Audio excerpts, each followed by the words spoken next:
What do you do when you don't have free will? This is going to be a pretty big video, guys. I'm in the course of this video, I'm going to destroy your belief in free will, completely obliterate your sense of self. I'm going to answer all the follow-up questions like, what about the justice system? And then once I have kind of flung you into the existential void and you lose all anchors of free will, I'm going to teach you how this can be good news and how we essentially live with this and work with this. And this is very much the video that I needed at a certain time in my life. When I was diving down the free will rabbit hole, I had already lost my faith in religion. I had already lost my belief in God. I was losing anchors left and right. My marriage was over. I'd lost my family and religious community. And then because I'm a masochist, apparently, and I still want to know things no matter the cost, I dove into free will. And at the same time, I did this meditation called the Headless Meditation by Joseph Goldstein, which just completely blows up your sense of identity and your sense of self. And so I was losing my sense of self and free will, which was like my last anchor. And so that just like absolutely flung me into the void where I had about 4 days where, to be honest, I had a complete psychological breakdown. Instead of like, instead of saying like there's my hand, I would say, oh look, it's a hand. Like I was completely gone. And I'm usually like a fairly stable person. I've had a job for a long time as a history teacher, long-term relationships, kids. I'm not bipolar or schizophrenic, but losing anchors can be incredibly difficult, which is why I want to follow up this video with how we function when you lose free will and sense of self. So of course on YouTube you can go listen to Robert Sapolsky, you can go listen to Sam Harris. I really like the debate between Sam Harris and Dan Dennett when Dan Dennett was alive. Where you figure out, the conversation around free will and compatibilism, but none of these guys really talk about what it's like, at least from the point of view of my experience, when you grow up with these anchors that like you're a person and you have free will and you have choice and you have God and you're special and the world is just, and we have these sense of comforts and anchors, and what it's like to actually lose those and how we actually live when you've lost all these anchors that maybe you grew up with. So let's start with you don't have free will. And what you have to do here is really think about where your thoughts come from and how you are making your decisions. And so we're going to start with the basics here.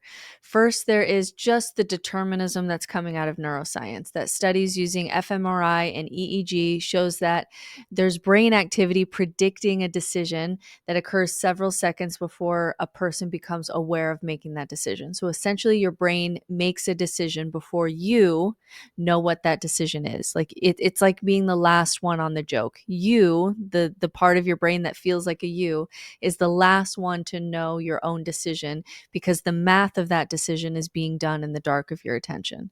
So, for example, think of a number between 1 and 10. Maybe you chose 7. If you didn't choose 7, it's fine. But let's say you chose 7. And maybe you feel like I chose 7. Like, certainly nobody forced you to choose 7. But why did you choose 7? Like, where did that come from? Or was that decision made in the dark of your attention and 7 just popped into your head? Like, why wasn't it 3 or 9? Or some people will say, well, I picked 20 because I have free will. And it's like, well, where did that come from? Why do you have the personality that would choose that? Okay, you have a rebellious personality and your brain instantly went to outside the parameters, but why did you choose to become that way? Did you choose to become that way? Did you choose to become the kind of person whose instinct would always be to go outside the lines? No, that wasn't really chosen by you either. Your decisions come from unconscious processes that are beyond your control and awareness because your brain is doing far more than you can pay attention to. That's why we have evolved this sliver of attention, but your brain is doing a lot more than that. And so for those who think, oh no, like I know everything that's going on in my own brain, that's bullshit. Like you don't have the bandwidth to be regulating your temperature and remembering to breathe and like all the subtle movements when you're driving and also thinking about what to do for dinner. Like we don't have the attention span to be doing all of that at once, which is why our brain evolved to have some part of us that feels like a self that can direct attention, but the brain is doing all kinds kinds of things underneath your attention. So an easy example is when you're driving and you haven't thought about driving for 20 minutes and you're in another part of town because your subconscious had the wheel the whole time, like while you were thinking about something else. So here's another example that we can do right now. Think of a celebrity. Just think of one. Now, pay attention to where that came from. Did you have a list of all the celebrities that you know just appear in your head and you chose one?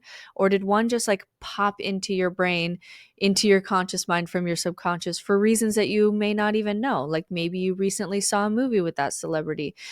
Maybe you will never know why that celebrity popped into your brain, but your subconscious brain solved that problem and gave you, your conscious mind, the answer. And so you have to realize that our brain is getting 11 million bits of information per second, and your conscious attention can your conscious mind can pay attention to 20 to 40 bits of information per second. So your brain is running your breath and your heart rate and your decisions and your hierarchy of values and gauging pros and cons and deciding what is useful information and what is not useful information. It's filtering information all the time. All of this is going on in the background, but we've created this shortcut of a self because it's a useful illusion to have, because most of what we do is done in the background so that we can pay attention to things. So if I say, for example, another example is if I say to you, push a red button whenever you want, and I'm monitoring your brain, me, the scientist, would actually know from the firing of neurons, I know milliseconds before you when you're going to push the button because I can see when the decision is starting to happen in your conscious mind, even though your conscious mind hasn't caught up yet. So a computer could actually push the button a fraction of a millisecond before you push that red button because the computer would know if it was hooked up to your brain when you decided to push that button. So that's all interesting coming out of neuroscience, but there's some other things that we have to consider too. So second, there's just the role of genetics in general. We have a genetic predisposition, not just to our height, but also intelligence and happiness. Genetics plays a powerful role in shaping who we are, often in ways that feel really removed from our conscious choices.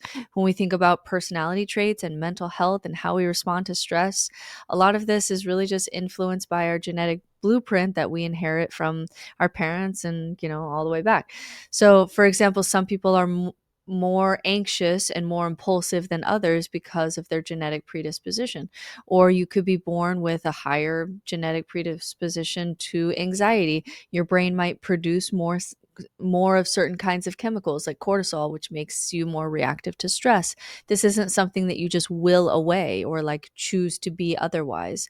We can work with it, we can make changes over time, but it's based in your biology, it's baked into your biology.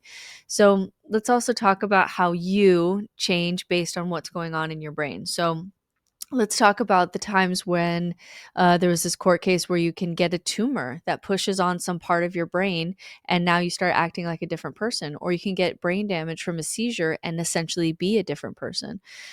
There's no room for something like the soul in the brain that rises above the constraints of the human brain. Or let's talk about split brain studies, where if you sever the corpus callosum, you essentially have two different people. And if you ask each side of the brain what it wants to do for a job, one side will say accountant and the other side will spell out race car driver.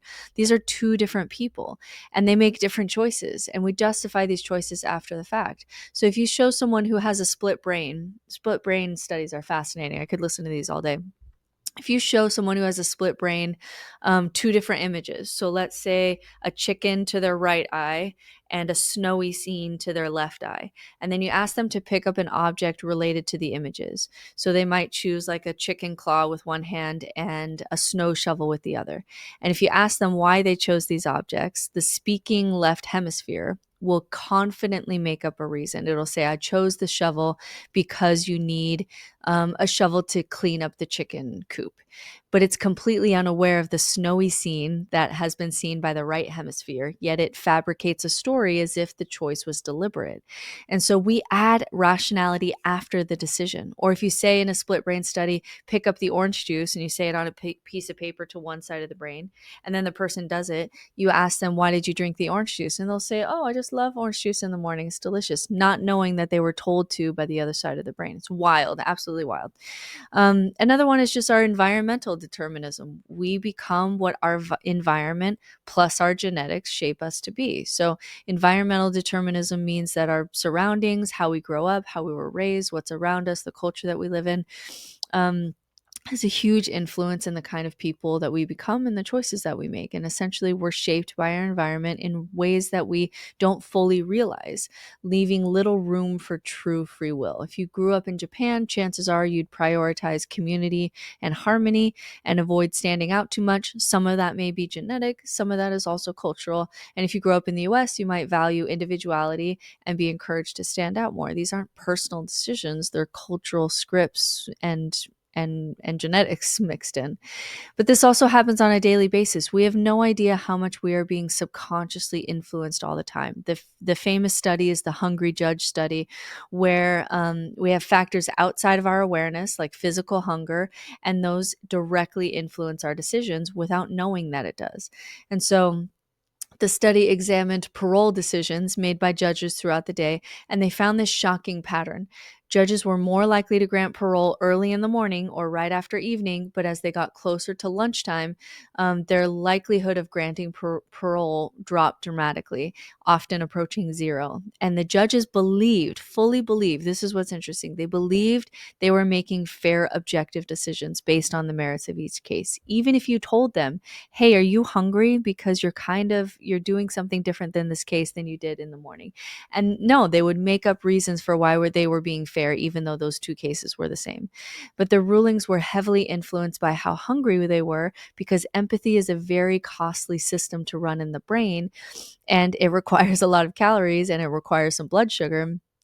And it just wasn't about the facts of the case. The hunger affected their cognitive resources, making them less inclined to take the mental effort of doing the empathy required to grant parole, which is a very complex decision. And they're more likely to just do the default deny, which is a simpler option. So the key point is that the judges weren't aware of how hunger was shaping their decisions. If you ask them why they denied or approved parole, they'd probably give a rational explanation, like the case wasn't strong enough, or this person seems like a good candidate for parole. But the pattern in their rulings show that their decisions were driven by something as mundane as the last time that they ate. As a woman who experiences, ups and downs in my hormones based on what time of the month it is, there are times where my decision making process is very different one week as it is the next week, even though the situation is the same, but because my hormones are very different. And when you add all of this up, the subconscious doing the math in the dark of your attention, all of the inputs into the system that is your brain, from your genetics to your environment, the illusion of the self that we create, that the brain creates as a shortcut, when you put it all together, you realize that we're just a complex machine. And if you were to rewind time and account for randomness, you'd still end up right here watching this YouTube video. And that stupid thing that you did last week, you would have always done that thing given all the inputs into your brain at that time. And then on top of that, we just add simple physics that the universe runs on cause and effect. Now, this is where people will say, well, what about quantum mechanics and quantum spookiness, where particles don't behave in deterministic ways? Like, we can't predict where an electron will be at any given moment. We can only guess with probability. So two things for that argument. First, determinism plus randomness doesn't get you to free will. None of that you're in control of. And second, quantum effects are incredibly small and occur at a scale far below the level of neurons and brain activity.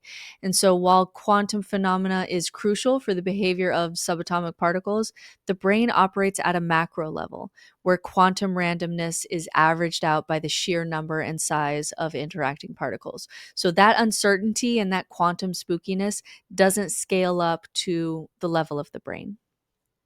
Brain activity follows classical physics and biochemical processes, not quantum uncertainty. So decisions in the brain arise from complex but very deterministic interactions of neurons, not quantum randomness. If you wanted to prove free will, if you want to make this falsifiable, you could prove free will by showing a group of neurons firing in a way totally undetermined by the past. but that has never happened.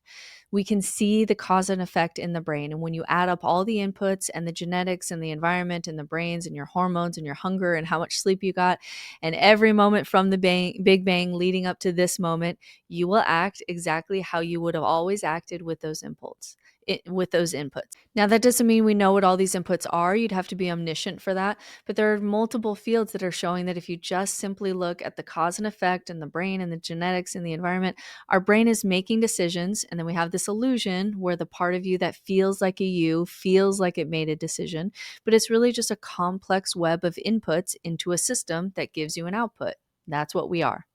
And if you rewind time and if you account for randomness, everything would have happened exactly as it did. And this is where people will say, okay, maybe some things are conditioned and determined, but there are moments where I'm aware of these inputs and I'm aware of my patterns and my genetics, and I choose to do something totally different. I choose to transcend it. I choose to rise above it. Or I'm aware in moments of meditation and I'm making a conscious decision where I'm actually weighing things out in my conscious mind. And those moments are free will, even though I admit that some things are done automatically. That's usually the argument that is made next. I'm essentially kind of playing chess with myself here because I've done this conversation enough that I tend to know, the chess move that's going to come back at me. So usually that's the next move. But did you choose to become the kind of person who would meditate that day? Or why did you choose that day that would be the day that you got sober or started a diet or ended a diet or whatever it is that you decided to do that was against your usual pattern? Because when you look at it, something spurred that decision too. And if you keep going back and figuring out where that came from and where did that come from, you eventually get to mystery. Mystery is always going to be at your back. So maybe you saw some video that inspired you to go to the gym the next morning, even if you don't even remember that video. So even when you feel like you're making a conscious choice against your usual pattern, if you follow that to where it came from, you'll still get a system of inputs that gives you an output. And another point that confuses people is also that you don't choose your core values, because people feel like, oh, I choose option A over option B because justice means more to me than mercy, or because I value truth, or because I value loyalty, or whatever the core value is.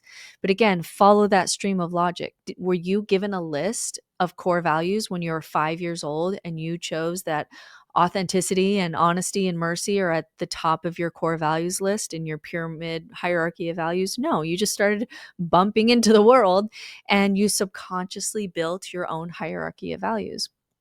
Some arguments made sense to you more than others. Some values resonated with you more than others. So even the compass by which you are making decisions was made in the dark of your attention based on genetics and environment. And you discover what your core values are more than you actually consciously choose them. So the next objection that I will get is, okay, if you believe this, then what do you do about the justice system? Do you just let rapists run free? Do you just let serial killers run free? That's usually the next move that comes back at me. And it is a problem. I'm not going to say that's not a problem, but it is not the problem. We have much bigger problems. Animals, for example, still kick other animals outside of their social society when someone isn't following the rules of the group. Rats will kick out another rat if he doesn't lose at least 10% of the time when they're play fighting because they're being a bully, and they're kicked out of rat society and they don't get to mate with other rats. You're done. And what I mean by that is that we can still separate people from society and say, these are the rules that you have to play by if you're going to play in this playground, even if people don't have free will. And if you watch enough true crime TV like I do, you've seen cases where you recognize that even though what this person did was wrong, they were dealt a very bad hand as far as genetics and experiences. They usually had genetic predispositions and trauma, and that combination, I mean, they were victims as well as perpetrators. So for a sociopath, for example, we can say you have to act as if you have empathy to play in this playground with us. And if not, We need some separation between you and society. And we can do that even with compassion and empathy. It's far less moral for a god to create psychopaths and sociopaths and then create rules, objective truth rules, and then burn them in hell for it. Like, that's far more unfair than saying, like, sorry, these are the rules of the playground, and we're going to have to separate you from society, even if you don't have free will, even if we recognize that you were dealt a shitty hand in life. These are the rules of the playground. Animals do this too. And we can still do that even while understanding that this person, may not have free will and would have always done what they did. And by the way, we are already adjusting the justice system every year the more we learn about human behavior and motivations. We have problem solving courts where the crime was done because of addiction or mental illness, and we prioritize addressing that over just incarceration for the crime. A sentence will be different if it was revealed that a brain tumor was in a place that increases violence and decreases critical thinking. You'll get a lesser sentence because there was a brain tumor. There was the new case with the parents who went to jail for the school shooter because we recognized that this kid did not fully have complete control over his actions because his parents should have gotten him mental health over buying him a gun. And so the parents actually went to jail for the kid that was the school shooter. So we have a whole different and we have a whole different system for adolescent brains because they're not as fully developed compared to adult brains. So as we continue to learn about why humans do what they do, we're already adjusting the justice system as we go. And we can still have consequences and remove people from society even with no foundation of free will. It's really not required. And it may actually be a better justice system because it would focus on what inputs do we need to give people to reduce future crimes from happening so it actually reduces crime in society. Like, all of that is workable. That's not the problem. There's two other problems that are far bigger than the justice system problem. The first is morality. Now, there's conflicting evidence at this point, but some of the evidence is pointing to the fact that morality can go down when you feel like you don't have full autonomy of yourself. So there are some studies that showed, and Daniel Dennett talked a lot about this before his death, that if you convince people, if you walk them through, you do 2 hours on this and really prove to them that they don't have free will, and they have that moment at the self-checkout where you absolutely can steal the thing. Like, it's so easy. They are more likely to steal the thing because if you are the end result of every action from the Big Bang to this moment, then people can rationalize doing whatever they want because it's the universe doing it, not them. There was a study by Vose and Scholar in 2008 that found that participants who read materials undermining free will were more likely to cheat on the test. There's research in 2009 that indicated that deterministic beliefs could lead to reduced helpfulness and increased aggression, even in certain situations. But some researchers are arguing that the negative effects observed in these studies are really short-term reactions because losing free will and feeling deterministic is destabilizing in the short term. It's like a childish reaction to the teacher leaving the room and realizing that no one is watching. And so over time, society could adapt by developing moral systems that don't rely on the concept of free will and instead build horizontal morality, where we teach morality based on the idea that humans and animals can suffer and suffering is bad, and therefore causing suffering is bad, and here are the rules of the playground. So it's again, it's not the problem, but we have seen that, like, the day that people lose their free will, we can see a dip in morality because it's so destabilizing, because they've built their sense of morality on the fact that they feel like they have autonomous choices.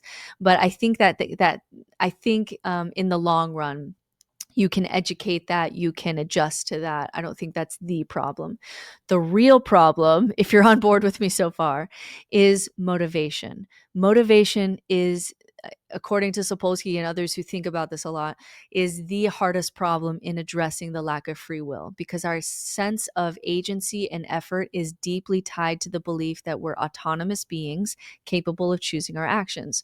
So one of the benefits of having a developed ego is it likes to say, I'm going to choose this and I'm going to overcome this and I deserve the benefits. So someone can say, I'm going to spend 16 years in medical school and I'm going to become the best brain surgeon and I deserve to be paid paid like the best fucking brain surgeon. But without free will, you really have no more right to praise than the local janitor, because everybody is doing what they would have done with the cards that they've been dealt. So without free will, motivation to like be better or try harder or I deserve more than other people can feel really futile, because praise, like condemnation and praise, become kind of absurd when you don't have free will. So, if decisions are viewed as mere outcomes of unconscious processes, the emotional rewards of effort and achievement can really take a hit, making it harder to feel motivated to do big things like become a brain surgeon. So, motivation it relies on the anticipation of rewards and the avoidance of punishments, and believing that outcomes are inevitable kind of weaken that connection between effort and reward, and it reduces our incentive to act. So, for example, someone might think, if my success or failure is already determined, then why bother trying? So, the biggest problem we may have is we may not have top brain surgeons, because it's going to be really hard to motivate someone to put that amount of effort in. And that's going to be really hard to do if they don't have a sense of self, or they don't have a sense of free will and autonomy and believe that they deserve something more than someone else, or they believe, that their efforts are going to be rewarded because they're autonomous creatures. So, but even with that one, I think there's a way that there are ways to adjust how we motivate people, especially in community, because we do get a lot of incentive by being in community. So if our value is tied to the community, there's a way through with that. But in capitalism, it's genuinely considered that motivation becomes a problem if an entire population doesn't believe in free will. It would really change a capitalistic society. It'd be very difficult to do. So let's move into how you experience the world differently without free will, and how you would adjust your life around it. Because most of you have already probably gone down this rabbit hole, but if this is your first taste, it can be really disconcerting at best and push you into full existential crisis at worst. It was more of the latter for me, because I had lost the anchors of family and community, religion, God. And at the end there, it's like, at least I have myself, like I have my own identity I can cling to. But then revealing that there's no free will, and that the sense of self is kind of an illusion, it's a shortcut of the brain, it's like a desktop shortcut more or less for my brain. It truly made me feel insane, like I could have checked into a mental institution. It wouldn't have helped, because these are philosophical problems, but I would have sounded certifiably like I was losing a grip on reality at the time, because now I was losing control over myself, which was my last anchor in the void. Because if I'm just an expression of the universe trying to understand itself, like what the hell do you do with it? Like how do you walk around in the world like that? How do you make decisions like that? So now it doesn't bother me at all. But at the time it was very concerning to me, and it was psychologically destabilizing for me, if I'm honest. So essentially, what you learn how to do is discover the universe within, and you learn to watch yourself with curiosity and compassion. And if you're a complex machine of inputs, you start choosing what buttons to press to get the outputs that you want. And this is what people say. People will say to me, "Gotcha.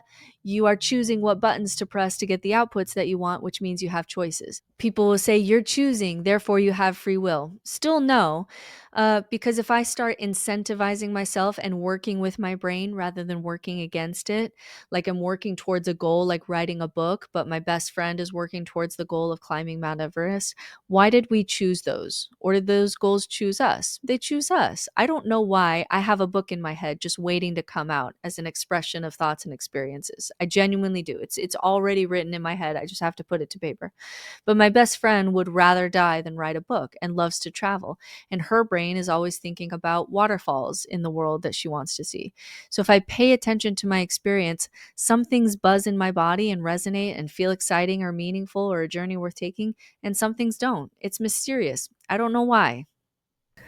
But if I embrace that I can start learning the kind of meat suit that I am, and I watch myself and I learn what makes me suffer more or less, and start intentionally pushing the input buttons that give me the outputs that I want, I can start working with myself rather than against myself. So now I'm having a conversation with myself about, what do I want? What do I want to experience? When I say goodbye to my children when I'm old and I tell them that I love them, I want that to mean something. Okay, that means I want to be working towards good family relationships. I want to write the book that's in my head. which means saying no to other things. I want to go on that journey. I want to listen to Weezer in the car because if I'm paying attention to my experience, Rivers Cuomo speaks to me. I don't want to be on a diet for my whole life, but I do want to be able to get off the floor and get on the floor and get back up again in 20 years. So this year I'm going to work on being more flexible. I want to I get to watch myself play in different scenarios. Different people bring out different parts of me. And now life is a game again because there's this whole universe within that I'll never get to the end of. I'll never fully understand what's going on in my subconscious. And there's a whole universe outside of me that I'll also never fully understand. And I get to just watch the dance of it all. So when I was writing the notes for this video, I was flying home from visiting my childhood home with my family, and I got to watch myself make decisions and interact in my family dynamic.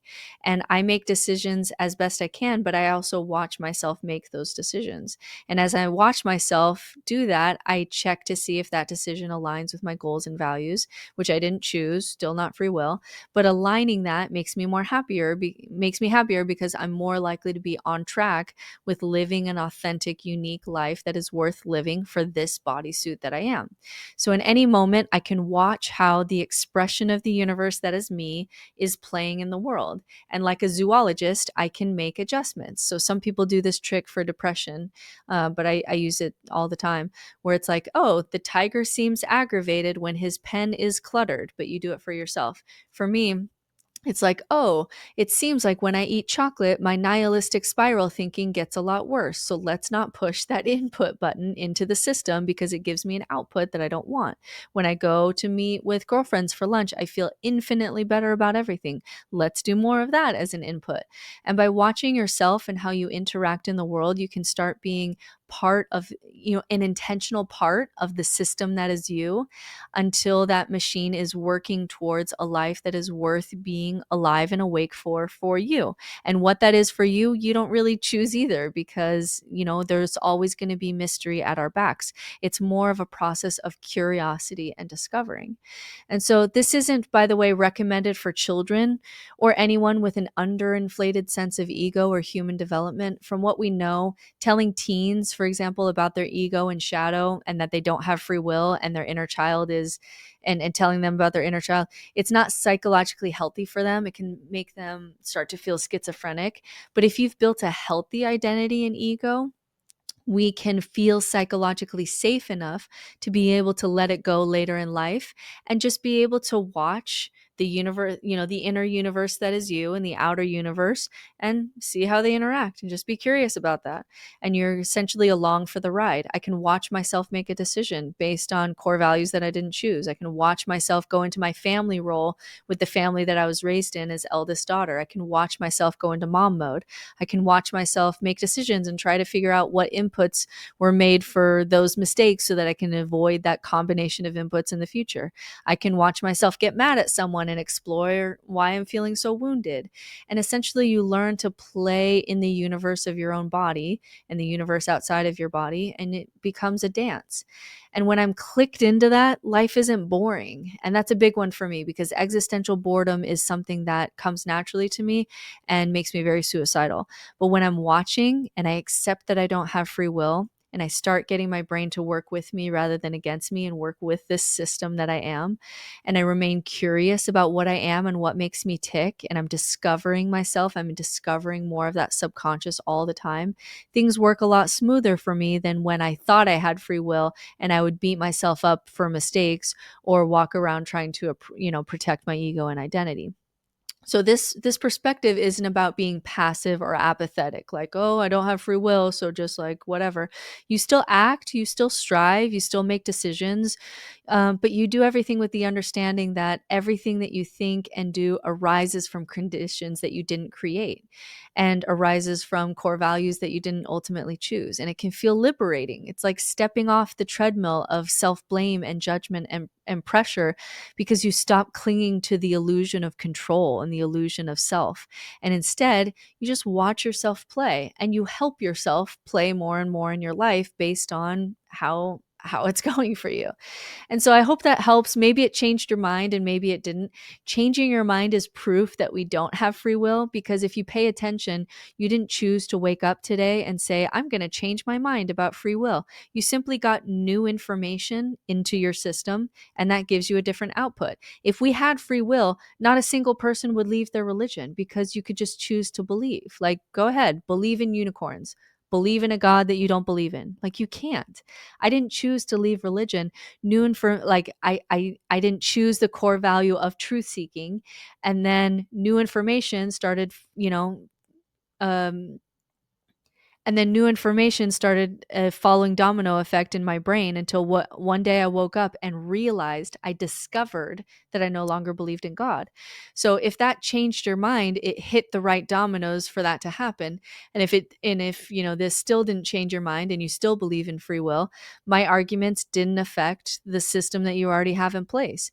Now, it could be because my arguments weren't good. It could be because I missed something, or it could be, that person's subconscious saying, ooh, I don't think this truth is worth knowing. I'm not going to listen to this at all.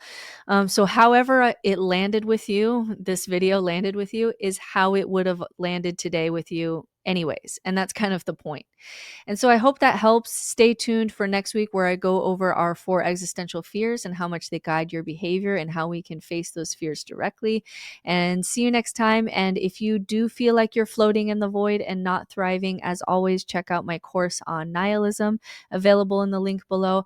I'm not able to do as much coaching as I would like, one-on-one coaching. And so I did try to create a course where I put in all the tools that I use to work with people who feel like they're in the void, that they're struggling, that they're suicidal, that they're dealing with nihilism. I put in all the tools that I usually use with my clients into a course, so that it would be helpful for all the people that I'm not able to see one-on-one, because going through this is hard. Like, there is a reason that we fight so hard to cling to our illusions. Like, we cling to gods and we cling to religions, we cling to stories, we cling to sense of self and autonomy. And it's all to just avoid this place where you feel like everything is meaningless, or you feel like you're just kind of floating in the abyss and there's no up and down. It's a very hard thing to go through. And so I hope you, if you're in that place, I went through it alone and almost died. And so if you are in that place now, please reach out to someone, and at the very least, email me if cost is a problem, because it's just something that no one should go through alone. And I do think it's the hardest thing that brains have to go through, is when you essentially just lose everything and you're so alone because everybody else is caught up in their own delusional story. It's the hardest thing that I've ever gone through. I barely made it out alive. So if you're in that place, please reach out, and I'll keep putting out as many free resources as I can to help, because it's just a place that we shouldn't have to go through alone. So hang in there. I hope that was interesting for you. Write in the comments. There's sometimes where there's an argument that I hadn't considered before, and I learn and I get better. So please let me know in the comments if this convinced you that you don't have free will, or if you already thought that, and if you're struggling with it, or if it's freeing to you. I'm always curious by people who just find this really freeing, because for me it was very hard. So yeah, just let me know in the comments how this landed with you. And I'll see you next week for our 4 existential fears.